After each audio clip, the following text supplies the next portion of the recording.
같이 하나님의 말씀 보도록 하겠습니다. 오늘 우리에게 주신 하나님의 말씀은 누가복음 2장입니다. 누가복음 2장 우리 41절에서 52절. 누가복음 2장 우리 41절에서 우리 52절입니다. 다 함께 차셔서요. 함께 하나님의 말씀 보도록 하겠습니다. 누가복음 2장 우리 41절서부터 52절까지 제가 한 절 읽고 여러분들이 한 절 읽고 이렇게 한 절씩 서로 교독하도록 하겠습니다. 제가 먼저 하나님 말씀 봉독해 올리겠습니다. 그의 부모가 해마다 6월절이 되면 예루살렘으로 가더니 42절 여러분 예수께서 12살 되었을 때에 그들이 이 절교의 갈래를 따라 올라갔다가 그 날들을 마치고 돌아갈 때에 아이 예수는 예루살렘에 머무셨더라. 그 부모는 이를 알지 못하고 동행 중에 있는 줄로 생각하고 하룻길을 간 후 친족과 아는 자 중에서 찾되 만나지 못하며 찾으면서 예루살렘으로 돌아갔더니 사흘 후에 성전에서 만난즉 그가 선생들 중에 앉으사 그들에게 듣기도 하시며 묻기도 하시니 듣는 자가 다 그의 지혜와 대답을 놀랍게 여기더라. 그의 부모가 보고 놀라며 그의 어머니는 이르되 아이야 어찌하여 우리에게 이렇게 하였느냐 보라 내 아버지와 내가 근심하여 너를 찾았노라. 예수께서 이르시되 어찌하여 나를 찾으셨나이까 내가 내 아버지 집에 있어야 될 줄을 알지 못하셨나이까 하시니 그 부모가 그가 하신 말씀을 깨닫지 못하더라. 예수께서 함께 내려가사 나사렛에 이르러 순종하여 받드시더라. 그 어머니는 이 모든 말을 마음에 두니라. 우리 함께 읽겠습니다. 예수는 지혜와 키가 자라가며 하나님과 사람에게 더욱 사랑스러워 가시더라. 아멘. 사랑하는 성도 여러분, 여러분들이 방금 읽으신 본문은 성경 안에서 매우 독특한 특별한 본문입니다. 왜냐하면 예수님의 아이 시절, 유년 시절을 기록하고 있기 때문이죠. 그런데 어느 곳에서도요, 예수님의 이 유년 시절, 아이 시절을 기록하지 않고 오직 여러분들이 읽은 이 본문만 기록하고 있습니다.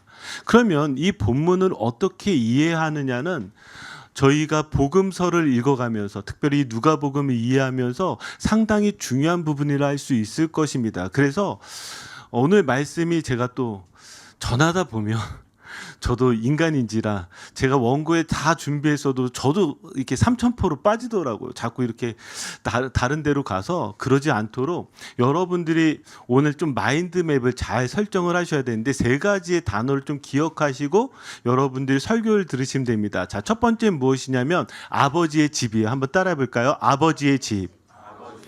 이제 그 두 번째는 유월절입니다. 자, 따라할까요? 유월절. 자, 세 번째는 무엇이냐면 사흘 후에입니다. 자, 따라할까요? 사흘 후에. 자, 그럼 여러분들이 얼마나 집중해서 잘 외우셨는지. 자, 첫 번째는 무엇이었죠? 할렐루야, 아주 좋습니다. 두 번째는 유월절, 세 번째는 예, 맞아요. 그래서 혹시 제가 설교를 잘 못해서 여러분들이 조시더라도 이 세 단어는 기억하고 계시면 여러분들이 이 말씀을 읽을 때 아, 이 말씀이 이런 말씀이었구나를 여러분들이 좀 알게 되실 것입니다. 자, 그러면 오늘 말씀이 어떤 말씀인지 제가 한번 좀 이야기로 좀 풀어가서 여러분들에게 전하도록 하겠습니다. 유대인들은요, 1년에 3번 예루살렘에 찾아가 제사를 드렸습니다. 그 3번의 절기가 찾아오면 유대인들은 예루살렘 성전으로 갔던 것이죠. 자, 드디어 이제 새해가 시작이 되고요. 첫 번째 절기인 유월절이 다가옵니다. 자, 이 유월절은 이스라엘이 애굽에서 노예로 있다가 하나님께서 구원해 주신 것을 기억하며 드리는 절기이기 때문에 유대인들은 이 절기를 너무나 사랑했고 또 새해가 시작하는 지점이기 때문에 이 유월절을 지키길 원했습니다. 자, 그러니까 이제 예수님의 가족들도 이 유월절에 제사를 드리러 예루살렘 성전으로 가려고 하는 거예요. 자, 근데 이곳이 나사렛에서 예루살렘으로 가야 되잖아요. 자, 나사렛에서 예루살렘이 거리가 대략 어느 정도 되냐면 여기 미국 거리로 계산을 하면 약 75마일 정도가 됩니다. 여러분 75마일의 거리를 걸어 보셨나요? 감이 잘 안 오시죠?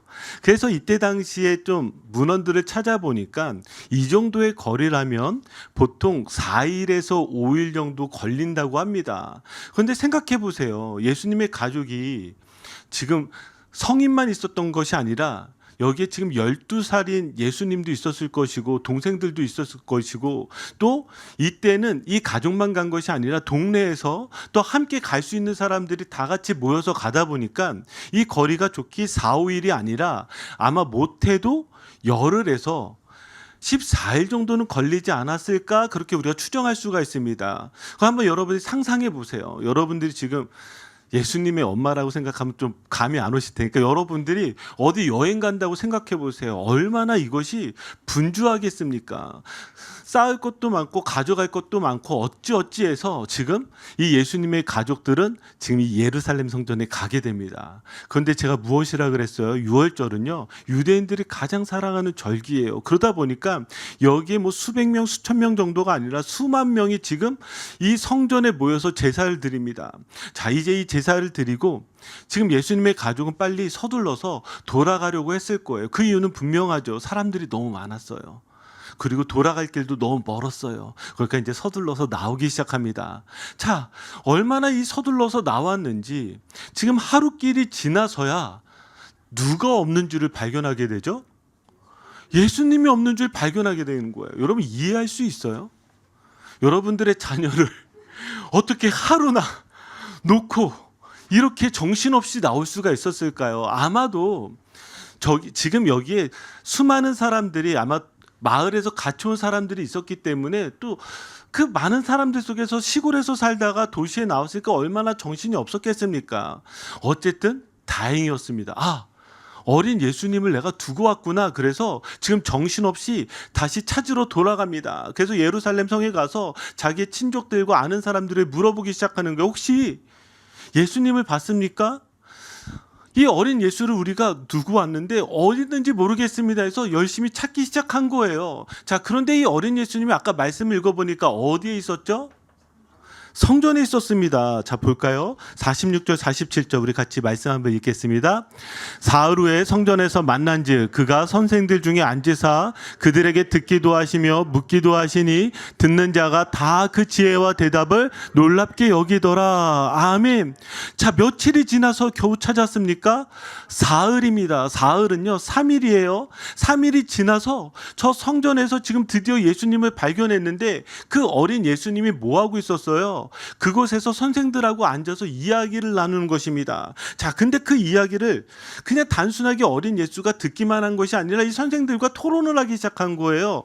듣기도 하고 묻기도 했답니다. 안타깝게도 지금 무슨 이야기를 했는지는 이 성경에서 정확하게 말씀하고 있지 않아서 무엇인지 몰라요. 만약 이걸 안다고 하면 그때부터 이단이에요. 여러분들이 그런 거에 너무 집중하지 마시고 여기 뭐라고 나오냐면 지금 듣기도 하고 묻기도 하는데 듣는 자가 예수님이 말씀하시는 그 대답이 얼마나 놀라운지 예수님의 지혜와 답을 듣고 놀라기 시작한 것이에요. 그 장면을 지금 부모들이 발견했습니다. 자, 여러분들이 이제 대입해 보세요. 만약에 여러분들이 어린 자녀를 지금 이렇게 잃어버렸다 찾았어요. 근데 그 아이가 저 성전에서 있어요. 그럼 여러분들은 그 아이에게 다가가 뭐라고 말씀하시겠습니까? 여러분들이 상상하시는 대로 하면 큰일 나는 거겠죠. 자, 49절이에요. 아니 49절 48절이에요. 자, 우리 같이 읽겠습니다. 그의 부모가 보고 놀라며 그의 어머니는 이르되 아이야 어찌하여 우리가 이렇게 하였느냐 보라 내 아버지와 내가 근심하여 너를 찾았노라. 아멘. 자, 여러분들이 상상하는 것과 다르죠. 여기에 이렇게 이야기를 합니다. 아이야 어찌하여 우리에게 이렇게 하였느냐 보라 내 아버지와 내가 근심하여 너를 찾았노라. 지금 어머니가 얼마나 놀랐는지 이 마리아가 얼마나 놀랐는지를 이야기를 하고 있습니다. 이건 상상에 불과하지만 아빠가 아닌 게 다행이었어요. 아빠는 화부터 냈을 거예요. 근데 엄마니까 이렇게 지금 타이르듯이 이렇게 이야기를 합니다. 자, 근데 그 다음이 문제예요.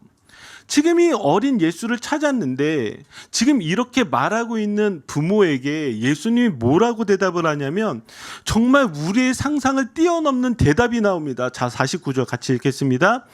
예수께서 이르시되 어찌하여 나를 찾으셨나이까? 내가 내 아버지 집에 있어야 될 줄을 알지 못하셨나이까 하시니. 아멘. 여러분 지금 이 말씀이 마음에 와닿으세요?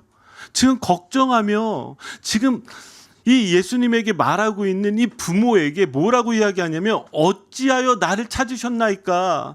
여기까지만 해도 여러분들 안에 어떤 생각이 들어요? 참 예수님 죄송합니다. 예수님이 아니라 우리의 자녀가 그랬다면 여러분 어떻게 생각하겠어요? 이런 건방진 이런 없는 아마 여러 막 이야기들이 나올 거예요. 근데 여기에서 끝나지 않고 뭐라고 얘기하냐면 그 다음 대답이 더 황당한 거예요. 내가 내 아버지 집에 있어야 될 줄을 알지 못하셨나이까.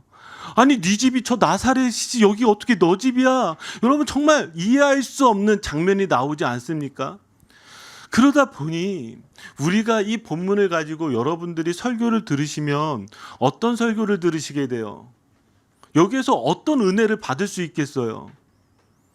예수님은 어린 시절에도 지혜가 대단하여 이렇게 율법 선생들과 이야기할 정도로, 그래서 여러분 예수 잘 믿으면 지혜가 충만하여 이렇게 잘할 수 있습니다. 이런 설교 들으셔야 되겠어요? 아니면 여러분 자녀를 키울 때 사람 많은 곳에 잃어버릴 수 있으니 오늘도 예배 끝나고 나가실 때 절대 아이의 손을 놓지 마시기 바랍니다. 여러분들의 주어진 거 꼭 붙잡으셔야 됩니다. 그러면서 은혜는 이렇게 줄 수 있겠죠. 여러분 이처럼 주님도 잃어버린 여러분들을 찾고 계시고 여러분들의 손을 꽉 붙잡고 계시니 그 손 놓치면 여러분들 어떻게 되는 거예요? 길 잃어버리는 거예요. 할렐루야? 예, 좋잖아요. 근데 본문이 과연 이렇게 이야기하고 있을까? 제가 왜 이 질문을 던지냐면 누가가 지금 이 복음서를 기록하고 있는데 성령의 감동을 받았어요. 성령의 감동에 취해서 지금 예수님의 이야기들을 써나가는데 예수님의 이 공생의 30년의 시간 동안 얼마나 많은 일화들과 이야기들, 그 문헌들을 접하게 되었겠습니까? 그럼 성령님께서 지금 이 본문을 선택하게 하는데 이 본문을 선택한 것이 단순하게 주님 손 놓지 말아주세요, 지금 이것만을 이야기하는 것이 아니라는 거예요. 아니 지혜를 주어서 그 지혜가 너무나 놀랍다라는 거, 이것만을 이야기하려는 것이 아니라는 거예요. 여기에서 지금 말하고자 하는 것이 무엇이냐면 자, 세 가지라는 거예요. 첫 번째 뭐요? 예, 이럴 줄 알았어요. 아까 외웠는데 벌써 까먹었죠. 첫 번째 뭐? 아버지의 집. 두 번째가 무엇? 유월절. 세 번째가 무엇? 예, 여러분 잘 가르치기 위해서 옛날 제가 학원에서 아이들 이렇게 공부 가르칠 때 방식으로 지금 하고 있습니다. 까먹으실까봐. 예, 첫 번째가 무엇이냐면 아버지의 집이에요. 지금 예수님이 뭐라고 지금 대답하셨냐면 어찌하여 나를 찾으셨나이까? 내가 내 아버지 집에 있어야 할 줄 알지 못하셨나이까? 지금 저는 이 대답이 매우 중요한 대답이라는 생각을 한 거예요. 왜냐하면 이 대답은요, 지금 성경에서 시작하고 있는 예수님의 질문에 예수님께서 답하고 있는 것이기 때문입니다. 그러면 어떤 질문인데요? 여러분 어떤 질문이 떠오르시나요? 하나님께서 하신 첫 번째 질문이 무엇인 줄 아십니까? 자, 창세기 3장 9절입니다. 우리 같이 읽겠습니다. 여호와 하나님이 아담을 부르시며 그에게 이르시되 내가 어디 있느냐. 아멘. 지금 하나님께서 범죄한 아담과 하와를 찾아오셨어요. 이 범죄한 아담과 하와를 찾았는데 이 범죄한 아담과 하와가 이전과 같았으면 하나님 앞에 나와서 하나님 오셨어요 하면서 하나님과 같이 교제를 했을 텐데 죄를 범하니까 어떻게 된 거예요? 지금 어디에 숨어버렸죠? 나무 뒤에 숨어버렸습니다. 나무 뒤에 숨어버린 그들을 향해서 하나님께서 이렇게 말씀하시는 거예요. 내가 어디에 있느냐. 이게 성경에서 우리에게 지금 말씀하고 있는 첫 번째 질문이라는 거예요. 근데 이 질문이 얼마나 놀라운 질문이냐면 여러분들이 아마 학창 시절에 뭐 철학을 공부하신 분들도 계시겠지만 철학의 책들을 보면 철학의 책들의 가장 근본적인 질문 두 가지가 무엇인 줄 아십니까? 첫 번째가 나는 누구인가요? 왜 이 질문이 나올까요? 이 질문은 사춘기 시절에 누구나 다 하는 질문이잖아요. 그리고 나이 들어서도 다시 찾아오는 질문이잖아요. 나는 누구인가? 예, 존재에 대한 질문입니다. 자, 이 존재에 대한 질문에 대한 답들을 찾아가고 그리고 그 답들을 써나간 것이 철학책들이에요. 여러분들이 모든 철학책들을 보세요. 이 질문에 대한 답을 던지는 거예요. 그리고 이 질문에 대한 답은 사실 우리 인생에서도 우리가 찾아야 되는 답인 것이죠. 자, 그리고 철학책에서 나오는 두 번째 질문이 무엇이냐면 내가 어디에 있느냐라는 거예요. 예, 무슨 생전 철학책을 한 번도 안 읽어보신 분들처럼 저를 쳐다보시지만 이 의심스러우시면 여러분 아무 책이나 찾아보시면 돼요. 그럼 이 질문은 무엇이냐면, 아까 첫 번째 질문은 내 존재에 대한 질문이라면 이 존재를 어디에서 이 존재를 찾아갈 수 있는지에 대한 질문이라는 거예요. 그러니까 관계에 대한 질문이겠죠. 이 두 질문을 가지고 우리 인간의 근본적인 질문을 던지고 있습니다. 성경도요, 똑같이 우리에게 어떤 질문을 던지고 있냐면 내가 어디에 있느냐, 이 질문을 던지고 있는 거예요. 그럼 왜 이 질문을 던지고 있을까요? 한번 상상해 보세요. 여러분, 아담과 하와가 정말 꽁꽁 숨어서 하나님이 도저히 그들을 찾을 수가 없어서 얘들아 너희가 어디에 있지? 이렇게 하는 것일까요? 아니잖아요. 하나님 어디에 있는지 알고 있어요. 그럼 지금 이들에게 내가 어디에 있느냐라는 질문이 던져졌을 때에는 이 질문 속에서 이들에게 주어지는 답은 무엇이에요? 저희가 나무 뒤에 숨어버렸습니다. 왜 나무 뒤에 숨었을까요?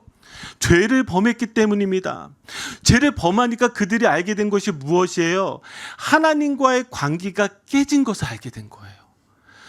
내가 어디에 있느냐라는 것은요, 내 마음이 지금 어디에 있느냐라는 것이고요, 내가 어디에 있냐라는 것은 내 마음이 지금 하나님과의 관계 속에 있느냐 아니면 하나님과의 깨어진 관계 속에 있느냐라는 질문인 거예요. 성경은 우리에게 던져지는 가장 중요한 질문으로 지금 무엇을 던지고 있냐면 내가 어디에 있느냐라는 거예요. 여러분 설교 들으시다가 우주 자주 가시죠? 예, 막 다른 곳도 자주 가시죠? 이때 제가 다시 질문 던질게요. 여러분들의 마음은 지금 어디에 계십니까? 이곳에 계시기 바랍니다. 그 답을 이제 찾아가셔야 되겠죠. 예수님께서 지금 성경에서 말씀하신 그 하나님의 질문에 뭐라고 답하고 계시냐면 어찌하여 나를 찾으시나이까? 그러면서 나오는 대답이 무엇이에요? 어느 곳에 있다고요? 아버지의 집에. 아버지의 집에 계시다라는 거예요.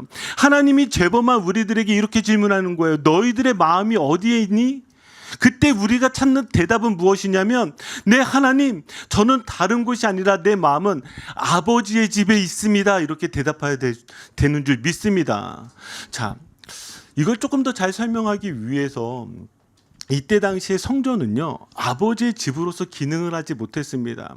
저는 그럴 수 있다고 생각해요. 왜냐하면 이스라엘의 역사를 보세요. 이스라엘의 역사, 성전을 빼앗기고요, 성전이 무너지고요, 이제 겨우 성전을 지었습니다. 그러나 그들이 보았던 것은 성전 안에서 희망을 보지 못했어요. 성전 안에서 희망을 보지 못했기 때문에 더 이상 성전이 우리들에게 하나님의 놀라운 영광을 보여줄 것이라는 기대들이 무너지기 시작한 지 너무나 오래된 시간이라는 것이죠. 그때 하나님이 예수 그리스도를 통해서 이 성전에 대해서 우리에게 말씀해 주고 계신 거예요. 그러면서 이것이 무엇이냐? 이 성전은 아버지의 집이라는 거예요. 아버지의 집. 그럼 이 집이 우리에게 어떤 의미가 되는지를 좀 생각해 볼 필요가 있는데, 제가 한 책을 읽은데 심리학자가 고아원에 있는 아이들에게 집에 대해서 질문을 했습니다. 집에 대해서. 얘들아, 너희들은 집이 어떤 곳이라고 생각하니? 자, 그러니까 고아원에 있는 아이들이 이렇게 대답을 했습니다. 뭐라고 대답을 했냐면, 네, 집은요, 나를 기다려주는 사람이 있는 곳이에요. 나를 기다려주는 사람. 예, 집은요, 내 이름을 불러주는 사람이 있는 곳이에요. 집은요, 내가 사라져도 누군가 나를 찾아오는 것이에요. 여러분, 제가 지금 대답한 이 대답들에게서 공통점이 뭔지 찾으셨어요? 맞아요. 관계예요. 여러분들이 집 하면 여러분들이 떠오르시는 것들이 있을 거예요. 뭐 편안함, 안락함, 뭐 지금 집이 마음에 안 들어서 더 큰 집으로 이사 가야 될 텐데 뭐 여러 생각들이 있으시겠지만, 지금 심리학자가 지금 고아원에서 아이들에게 집에 대한 질문을 던졌을 때에 그들이 말하고 있는 모든 대답은 무엇이냐면 집의 정의를 잘 말해주고 있어요. 관계에 대한 질문이에요. 관계에 대한 질문. 지금 이 아이들이 놓친 건 무엇이었어요? 자기들은 자기 집이 없단 말이에요. 그러면 이들이 기다리고 이들이 애타게 찾고 이들이 만나고 싶었던 곳은 무엇이냐면 나를 받아줄 수 있는 곳이 바로 집이라는 거예요. 그게 바로 집의 정의 아니겠습니까? 여러분들은 집을 살아가시면서 그 집의 정의들이 잘 느껴지지 않겠지만 집을 잃어본 사람은 그 집이 어떤 의미인지를 잘 알고 있겠죠. 지금 성경에서 지금 예수님의 대답 속에서 우리가 찾을 수 있는 답 중에 하나는 무엇이냐면 예수님은 지금 우리들에게 잃어버린 집에 대한 이야기를 하는 거예요. 왜 잃어버린 집에 대한 이야기를 했을까요? 죄는 하나님으로부터 멀어지게 했기 때문이에요. 죄는 더 이상 하나님을 아버지라 부를 수 없게 했기 때문에 그래요. 죄는 하나님이 누구신지 모르게 했기 때문에 그래요. 예수님께서 복음으로 우리에게 던져주고 있는, 어쩌면 저는 성경 전체에서 지금 예수님의 이 대답이 가장 중요하다고 생각하는 이유는 무엇이냐면 하나님의 질문에 예수님께서 우리에게 주신 답이라는 거예요. 예수님이 십자가의 사역을 통해서 회복시키시는 건 무엇이냐면 여러분들을 아버지의 집, 성전으로 세우시기 위함인 줄 믿습니다. 그래서 예수 그리스도를 믿음으로 고백하는 자마다 그의 마음 가운데 무엇이 생긴다고요? 하나님이 거하시는 처소가 되는 거예요. 하나님이 거하시는 처소, 그것이 오직 예수 그리스도를 통해서만 회복될 수 있다는 것이죠. 이걸 더 증명해 볼까요?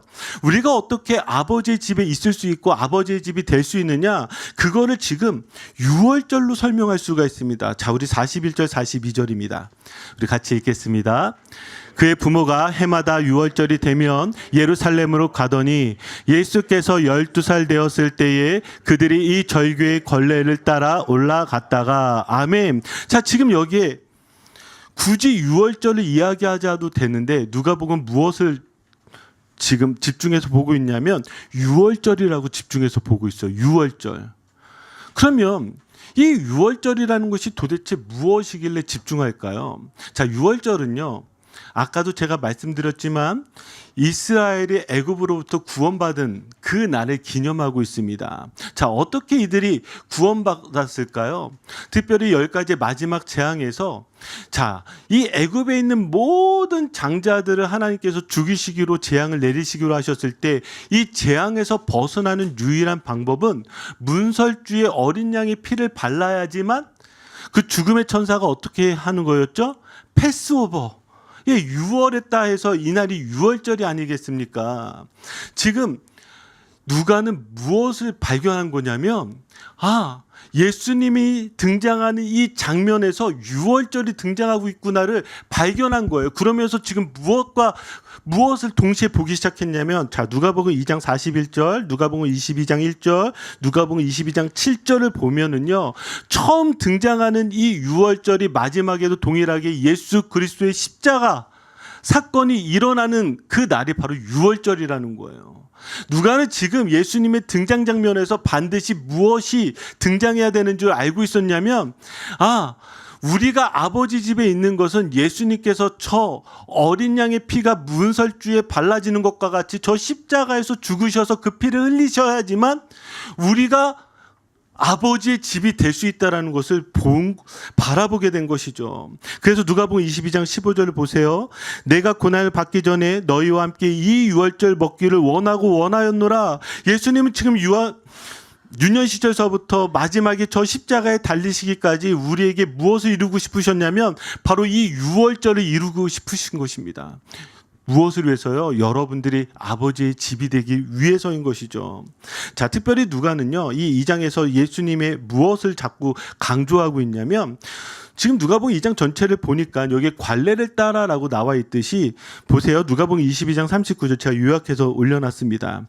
모세의 법대로 주의 율법에 기록된 바 율법에 말씀하신 대로 주의 율법대로 행하고자 하여 주의 율법에 기록한 말씀대로 다 마치고, 여기 지금 무엇이 계속 강조되고 있어요? 율법이 강조되고 있잖아요. 관례도 율법이잖아요. 지금 왜 이 율법들이 강조되고 있느냐? 지금 이 율법들과 무엇을 대조해서 봐야 되냐면 지금 유월절과 대조해서 보라는 거예요. 그럼 율법이라는 것은 무엇입니까? 우리에게 무엇을 알게 되죠?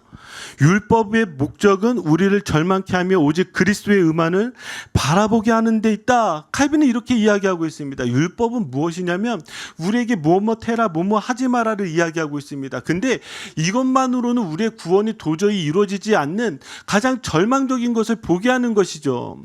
저는 이 장면을 이렇게 설명을 하면 맨날 설명을 했으니까 여러분들이 힘드실 것 같아서 다시 여러분들이 한번 대입해 보면 여러분들이 여러분들 스스로를 구원해 보려고 하지 않나요?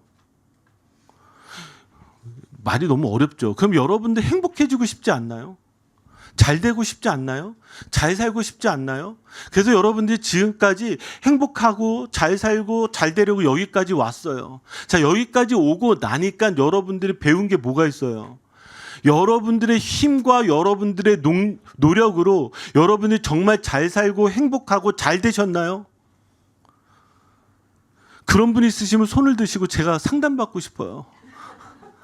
어떻게 하면 그런 비결이 있는지. 근데 아마 감히 손을 들지 못하는 것이 지금 당장 내가 잘 살 것 같고 잘 된 것 같고 행복한 것 같지만 내일 일에 대해서 누가 장담할 수 있어요?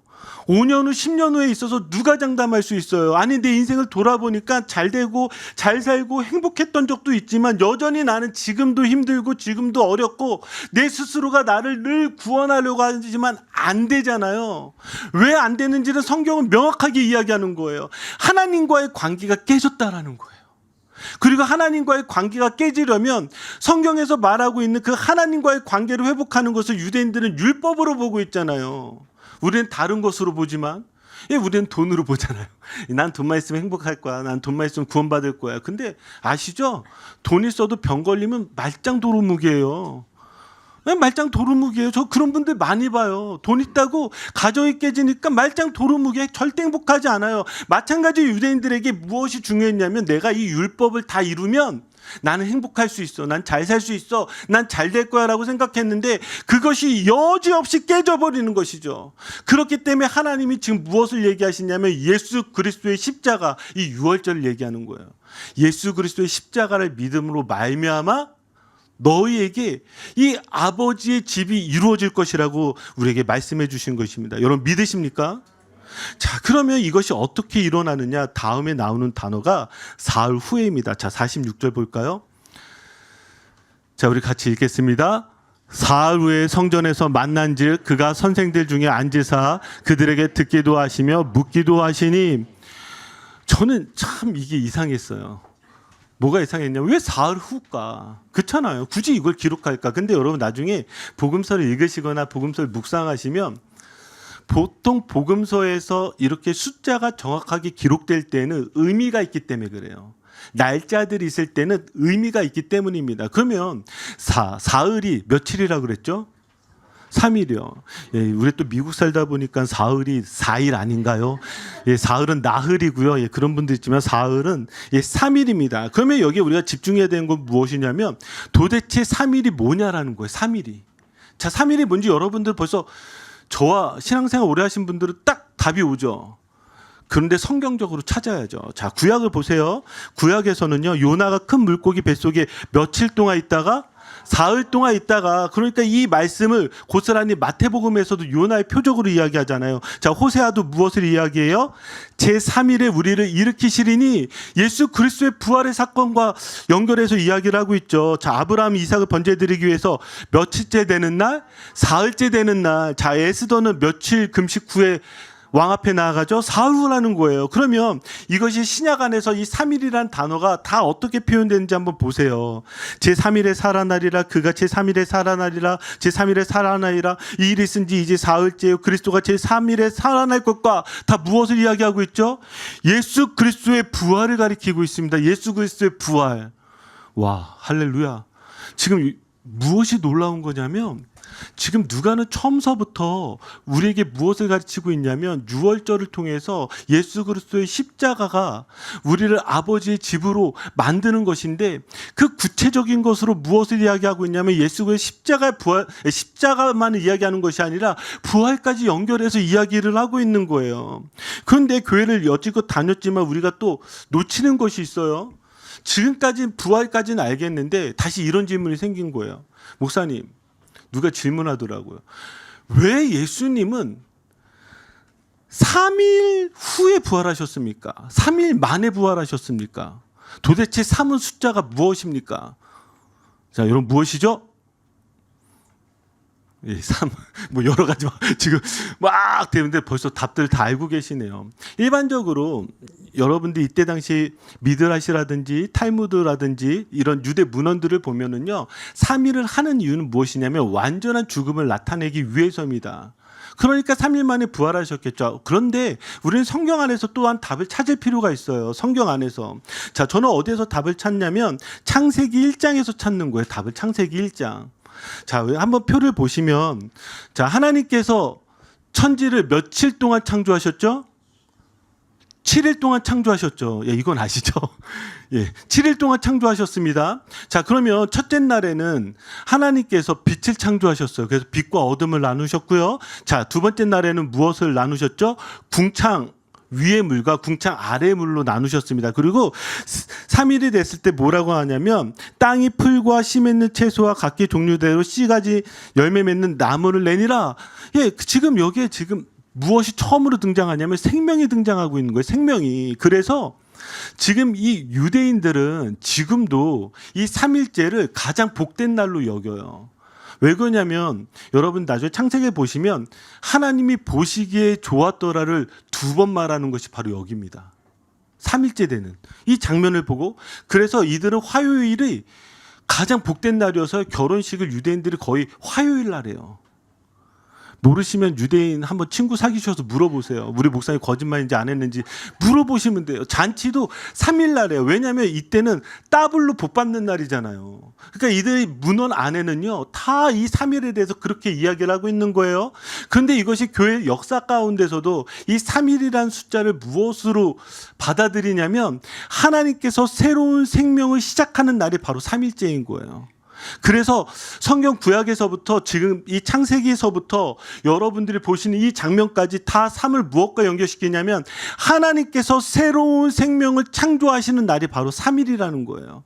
그리고 예수 그리스도의 부활도 바로 이 3일과 연결되어져 있다라는 것이죠. 자, 한번 보세요. 그래서 창세기 22장 4절을 보면 이 22장이 지금 아브라함이 이삭을 바치는 사건이잖아요. 이거는 예수 그리스도의 모형입니다. 훈련 받으신 분들 다 배우셨죠? 이건 절대 다른 사건이 아니라 예수 그리스도의 모형 사건이에요. 여기에 지금 등장하고 있는 단어가 뭐예요? 제3일에. 이 3일이라는 것은 그러면 딱 등장하면 여러분들이 하나님께서 생명을 주시는 날이구나. 하나님께서 새롭게 하시는 날이구나. 자, 그러니까 아브라함은 여기에서 지금 무엇을 보게 됐냐면 생명을 보게 된 거예요. 그래서 히브리서 11장 19절을 보면 그가 하나님이 능히 이삭을 죽은 자 가운데서 다시 살리실 줄로 생각한지라 비유컨대 그를 죽은 자 가운데서 도로 받은 것이니라. 아브라함의 믿음은 무엇이냐면 생명의 믿음을 가지고 있었다고. 이삭이 죽는 것이 아니라 이삭이 다시 새롭게 생명을 얻는 날이구나. 여러분들이 바로 그것을 믿으시기 바랍니다. 그래서 이 장면을 요한복음 2장 19절 21절 우리 한번 같이 읽겠습니다. 예수께서 대답하여 이르시되 너희가 이 성전을 헐라 내가 사흘 동안에 일으키리라. 그러나 예수는 성전된 자기 육체를 가리켜 말씀하신 것이라. 아멘. 지금까지의 말씀을 우리가 종합을 해서 한 가지의 말씀으로 우리가 결론을 내릴 수 있는 것이 무엇이냐면 요한복음 2장 19절과 21절이에요. 예수님께서 성전에 올라가셨어요. 그 성전에서 예수님께서 굳이 거기에 장사하는 자들, 매매한 자들 다 내어 쫓으시면서 굳이 이 말씀 안 하셔도 되거든요. 근데 예수님은 요한복음에서 가장 첫 번째로 성전에서 이렇게 선포하고 있는 거예요. 이 성전을 헐라 내가 사흘 동안에 일으키리라. 자, 그러면 여러분 여기에서 무엇을 우리는 벌써 설교들을 쭉 들어오니까 여기서 무엇을 발견하게 돼요? 예수님께서 이 성전을 십자가와 부활의 사건을 통해서 다시 일으켜 세우시는구나. 그러면서 21절에 뭐라고요? 예수는 성전된 자기 육체를 가리켜 말씀하신 것이라. 복음서는요, 하나님의 내가 어디에 있느냐라는 이 질문에 이렇게 답하고 있는 것입니다. 아버지와의 관계를 회복시켜 주시는 것은 오직 예수 그리스도의 십자가밖에 없다는 거예요. 그래서 우리가 예수 그리스도를 믿는 자들에는 우리가 항상 나 예수 믿으면 천국 가요. 아주 짤막한 이 문장만을 이해하는 것이 아니라 어떻게 천국에 가는지에 대한 이해가 있어야 돼요. 내가 예수 그리스도를 믿는데 뭘 믿는 거예요? 나의 힘과 나의 노력으로는 도저히 내가 관계가 회복되지 않사오니 오직 예수 그리스도의 십자가를 의지하여 보혈을 의지하여 내가 예수 그리스도를 믿을 때에 내가 하나님의 전으로 아버지의 집으로 회복이 되어지는 그 은혜가 있다는 것을 믿는 것이 복음입니다. 우리가 예수님 믿으며 천국 가요만 생각하다 보면 우리는 너무나 이 복음의 내용들을 너무 짧게 이해하고 있어요. 그리고 그 복음이 뭔지 자꾸 모르는 거예요. 나 천국 안 가도 돼. 지금 내가 사는 곳이 천국인데. 여러분 그렇지 않아요? 그러나 복음은 그렇지 않다라는 거예요. 복음은 무엇에 집중하고 있냐면 잃어버린 여러분들을 향하신 하나님의 애타는 부르짖음에 대한 답이라는 거예요. 하나님은 지금도 여러분들을 찾고 계시고 여러분들이 돌아오기를 바라고 계세요. 여러분들은 자격이 없지만 이미 예수 그리스도의 십자가로 여러분들을 사랑하기로 결정하셨고 그것을 믿는 자마다 하나님께서 너는 나의 아들이라 너는 나의 딸이라 그 아버지와의 관계를 온전히 회복해 하시는 것이 오직 예수 그리스도 안에서 선포되어진 것이 바로 오늘 말씀인 줄 믿습니다. 사랑하는 성도 여러분, 이 은혜가 여러분들에게 있어야 될 줄 믿습니다. 그래서 로마서 6장 4절입니다. 자, 우리 믿음으로 같이 고백할까요? 그러므로 우리가 그의 죽으심과 합하여 세례를 받음으로 그와 함께 장사되었나니 이는 아버지의 영광으로 말미암아 그리스도를 죽은 자 가운데서 살리심과 같이 우리로 또한 새 생명 가운데서 행하게 하려 함이라. 아멘. 여러분들이 예수 그리스도와 함께 십자가에서 죽고 여러분들이 부활하신 줄 믿습니다. 자, 이제 마지막 부분을 보면 지금 이 놀라운 예수 그리스도의 선포, 어찌하여 나를 찾으셨나이까? 내가 아버지의 집에 있어야 할 줄 알지 못하셨나이까? 자, 예수님이 이렇게 말씀하셨어요. 자, 여러분들이 처음 이 구절을 읽었을 때 여러분 이해하셨어요? 이해 못하셨어요? 이해 못하셨잖아요. 그럼 다시 질문이요. 그러면 예수님의 부모인 요셉과 마리아는 이 질문에 대해서 이해했을까요? 이해하지 못했을까요? 맞아요. 잘하시네요. 50절이요. 자, 우리 같이 읽겠습니다. 그 부모가 그가 하신 말씀을 깨닫지 못하더라. 지금 예수님이 하신 말씀을 깨닫지 못했어요. 그런데 여러분 지난 우리 마리아의 설교를 기억해 보세요. 마리아는요. 지금 태중에 지금 있는 이 아기가 그리스도인 것을 알았을까요? 몰랐을까요? 알았다 그랬어요. 그런데 거기에 앞에 항상 어떤 단어가 붙었었죠? 성령으로. 성령으로. 근데 지금은요, 여기 깨닫지 못했어요. 왜 깨닫지 못했었을까요? 성령님께서 가르쳐 주시지 않으면, 좀 어려운 말로 조명해 주시지 않으면 복음을 알지 못하는 것과 똑같은 거예요. 사랑하는 성도 여러분, 저는 오늘 이 말씀이 여전히 매주마다 여러분들 딱딱하시겠지만 이제 다음 주부터 기대하세요. 다음 주부터는 그래도 좀 내러티브가 있고 이야기도 있고 이렇게 해석보다는 좀 풀어가는 것보다는 그 이야기 자체만으로도 여러분들이 말씀 자체만으로도 힘을 얻겠지만 딱딱하지만 저는 오늘 이 복음서에 특별히 누가복음의 이 말씀이 정말 성경 전체에서 핵심적인 말씀이라고 생각하는 이유는 여러분들의 성령의 조명하심을 받고 이 말씀을 읽으셨을 때에 예수 그리스도께서 하신 말씀이 어떤 의미인지 알게 되면 이 말씀이 여러분들에게 놀라운 복음의 말씀이 될 줄 믿습니다. 자, 이제 말씀 마무리 짓겠습니다. 여러분, 하나님은 우리에게 계속해서 이 질문을 던지고 있습니다. 내가 어디에 있느냐? 여러분들이 어느 장소에 있느냐를 지금 묻고 계신 것이 아니라 여러분들의 마음이 지금 어디에 있느냐를 묻고 계신 거예요. 애타는 아버지께서 사랑하는 자녀들을 향해서 지금도 부르짖고 지금도 찾고 계시다라는 것이죠. 여러분들이 얼마나 악한 사람이고 얼마나 죄된 사람이고 얼마나 연약한 사람이고 하나님 지금 그거 보지 않으세요. 왠지 아세요? 여러분들이 자녀이잖아요. 아들이잖아요. 딸이잖아요. 그래서 여러분들이 살려면 어떻게만 살 수 있는 거예요? 아버지의 부르짖음 앞에, 아버지의 부르심 앞에 달려나와야 되는 거예요. 하나님, 저 여기 있어요. 아무 자격 없지만 내게 예수 그리스도의 십자가를 주시고 믿게 하셨고 성령의 조명을 통하여서 알게 하셨으니 내가 이제 아버지 앞에 나옵니다라는 그 고백 가운데 하나님이 놀라운 은혜를 부어주실 줄 믿습니다. 여러분, 여러분들의 마음이 아버지와 회복되시기를 주님의 이름으로 축복합니다. 우리 같이 기도합시다.